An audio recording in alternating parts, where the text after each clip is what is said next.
Elijah rock, shout, shout. Elijah rock, coming of the Lord. Elijah rock, shout, shout. Elijah rock, coming of the Lord. For me, the spirituals are the first body of song that was created by Africans in this country. Music was the way in which people documented everything that happened. It was the way in which people practiced and celebrated their rituals. It was the way in which people prayed the energy into the activity that they were getting ready to do, whether they were a craftsperson, whether they were a healer, whether they were a teacher. The prayers were oral and the prayers were sung, and the energy of that sound went into the activity. So when we arrived on these shores, as when we arrived on other shores throughout the diaspora, music continued to serve that functional purpose. It was the way that we could talk about things that we could not, quote unquote, meet about. And when Christianity was introduced to the slave communities, we began to create songs about all of those people in the Old Testament of the Bible who overcame.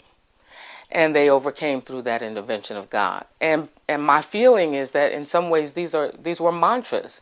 That if these people in the Bible could overcome, in fact, we could overcome this bizarre circumstance of slavery that we had no idea we were coming into. Done my vow to the Lord. Done my vow to the Lord. Done my vow to the Lord. To see what the end will see. What the end may my vow to the Lord. Done my vow to the Lord.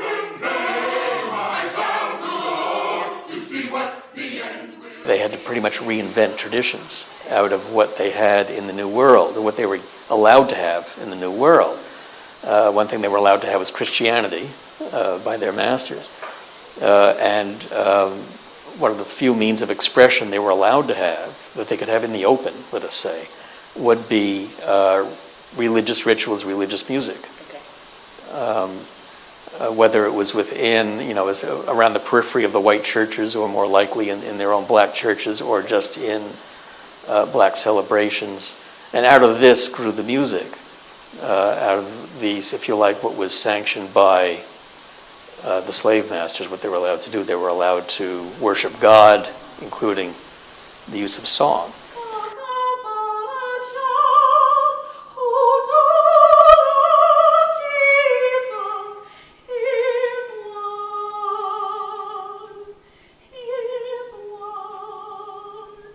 There are a number of spirituals that talk about what it felt to be enslaved. You have spirituals like Sometimes I Feel Like a Motherless Child. You have spirituals like Nobody Knows the Trouble I've Seen. So there are a number that really document the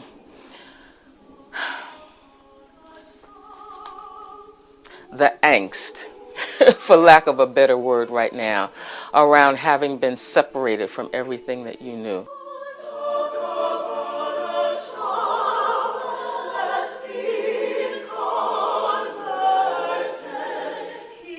I think that with the Jubilee singers from Fisk, spirituals began to emerge in a different context. This was a classical choir which sang to raise money for its school. There were arrangements that were done for them. They traveled all over the world, but they were heard, I think, in their leisure time, singing songs that they knew from their own culture. And people began to arrange those songs so that they could go to the concert stage as art songs.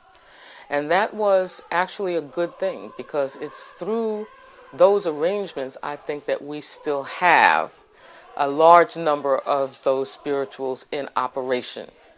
If we did not have that performance package, so to speak, the spirituals might actually have died because they were just abandoned. Sometimes when people create something that is very specific to who they are, that is when it's most universal. It's so true, it's so authentic that everyone can relate to it. And I really feel like that is one of the qualities of spirituals.